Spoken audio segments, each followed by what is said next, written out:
अस्सलाम वालेकुम। आज मैं आपको अपने खूबसूरत गांव का नज़ारा करा रही हूँ। ये इस खित्ते अर्ज़ का एक इंतहाई खूबसूरत गांव है। तो चलिए फिर गांव की तरफ चलते हैं। ये देखिए हमारे इस गांव के घर कैसे हैं, वैसे ही कच्चे कच्चे घर जैसे पहले ज़माने में हुआ करते थे ना।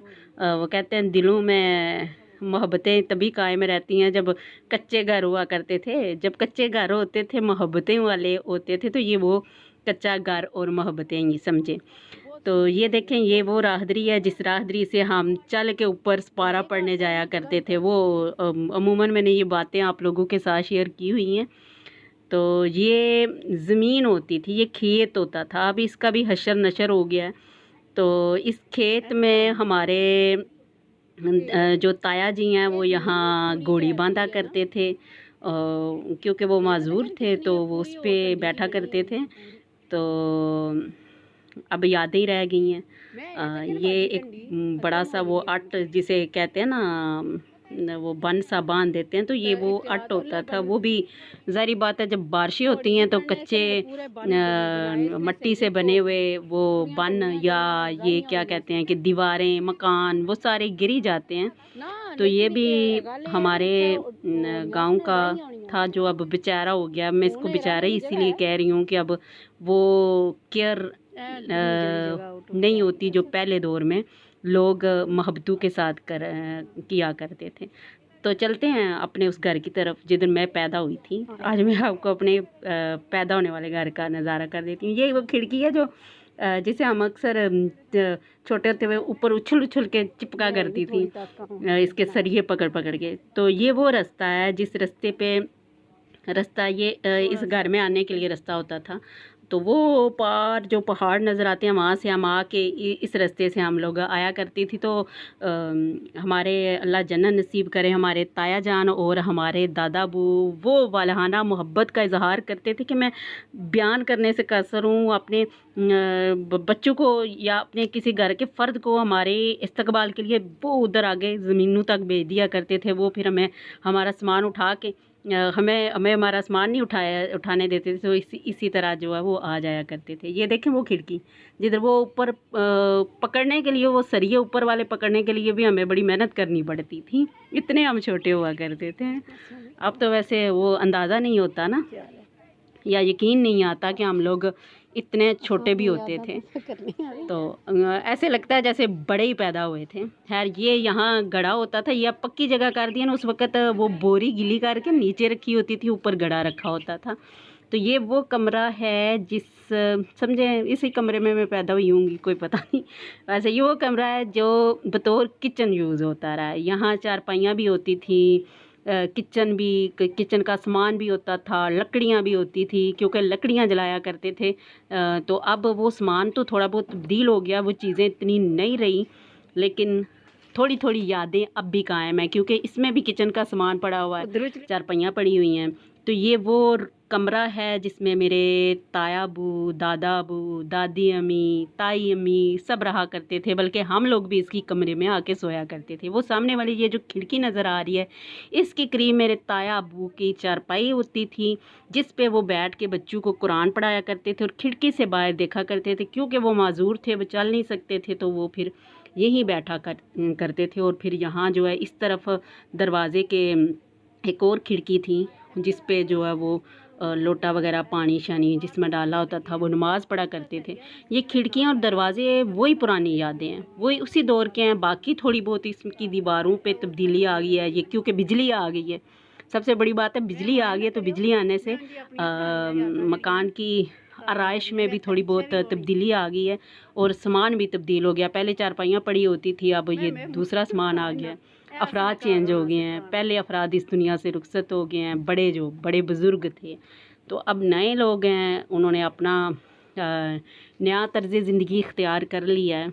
तो काफ़ी तब्दीली आई है इस रूम में। लेकिन आज भी मैं जब इस कमरे में दाखिल हुई हूँ तो मुझे सबसे पहले अपने दादा बू की चारपाई वाली जगह और अपने ताया बू की चारपाई वाली जगह याद आ गई कि यहाँ वो होते थे। हमारी नज़र पहले ताया बू पर पड़ती थी या दादा बू पर। तो ये वो स्टोर है जिस स्टोर में हम छुपन छुपाई खेला करती थी और छुप के इस स्टोर में आ जाया करती थी। ये वो खिड़की है जिसके नीचे पानी गुजरने की जगह होती थी। यहाँ तायाबू यहाँ भी बैठ के वज़ू करते थे। ये बिंडा जो पीढ़ी कहते हैं जिसको, वो भी आबाद है। तो ये बाहर का नज़ारा हमारे गांव का। ये वो दरख्त है जो यहाँ बर्तन वगैरह धोते थे, यहाँ वो रखा होता था, नहीं वो क्या कहते हैं, चलियाना, रोटी पकाने की जगह जो अब बैक साइड पे पीछे चली गई है, वो आगे कोने पे होती थी। ये इस रूम का बाहर वाला हिस्सा है। ये मुझे बहुत याद आता है। यहाँ बाहर सेन में चारपाइयाँ होती थी और वहाँ से तायाबू ने आवाज़ देनी और हमने लरस जाना। कुरान पाक पढ़ाया करते थे बच्चों को और पूरे मोहल्ले के बल्कि पूरे गांव के बच्चे आया करते थे। ये हमारे हमसाए हैं, वो भी काफ़ी लोग इस दुनिया से वहाँ से रुखसत हो गए हैं। ये देखें कितना खूबसूरत गांव है।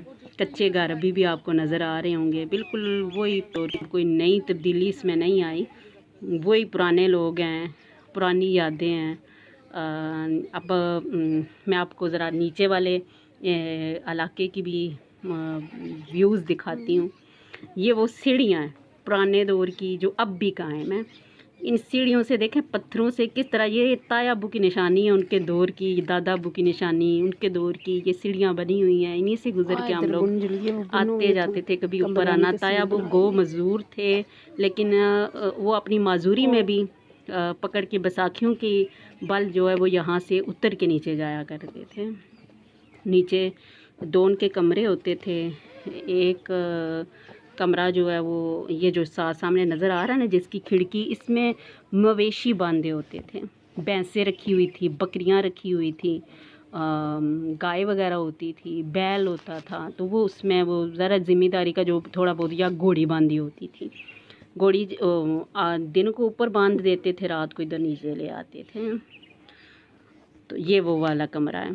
तो इसके साथ दूसरा ये वाला कमरा जो है, ये तायाबू का वो खसूसी कमरा होता था, जिसमें वो बच्चों को आगे पीछे लोग जो आते थे उनको सिलाई का काम सिखाते थे। यहाँ वो कपड़े सिलाई किया करते थे। ये अब इसमें भी काफ़ी तब्दीली आ गई है। यहाँ कोई अब लोग आबाद हैं, पता नहीं कौन है आबाद, बहरहाल लोग रह रहे हैं। तो इसी तरह आप देखें कितना खूबसूरत, मुझे तो खूबसूरत लग रहा है इसलिए कि मेरा अपना इलाका है। आप शायद इसको पसंद करें ना करें, बहरहाल आपको कहती हूँ कि ज़रा अपना वतन हर किसी को प्यारा होता है। हर बंदा अपने वतन से प्यार करता है, हर बंदा अपने वतन से मोहब्बत करता है। ये मोहब्बतें हमारी सदा कायम दायम आबाद रहें, ये गांव सदा आबाद रहें। अपनी खुद मुख्तारी और आज़ादी को कभी सलब ना होने दें। जिस तरह 73-74 सालों से हमारी आज़ादी सलब हो गई है, ये वो ज़मीनें हैं जिससे शाद आबाद होना चाहिए था, जिसका रूप रंग बदल जाना चाहिए था। आज वो रूप रंग नहीं रहा। तो ये हमारी कमज़ोरियों की वजह से है। तो इसलिए उम्मीद करती हूँ कि अपने वतन से मोहब्बत करते रहेंगे, इसे शाद आबाद रखने की कोशिश करेंगे। इसे हमेशा जो है वो इसके जो है मोहब्बतें कायम रखने की कोशिश करेंगे। तो अब मैं वापस ऊपर जा रही हूँ, ये ऊपर वाला रास्ता है। तो इंशाल्लाह फिर मैं कभी किसी नई वीडियो के साथ हाज़िर होंगी। लेकिन ये वीडियो उस तरह की तो नहीं बनी हुई। अब कोशिश करूँगी कि YouTube के लिए कोई बेहतरीन सी अच्छी सी क्वालिटी की वीडियोज़ हों। तो पसंद करने का शुक्रिया। अल्लाह हाफ़िज़।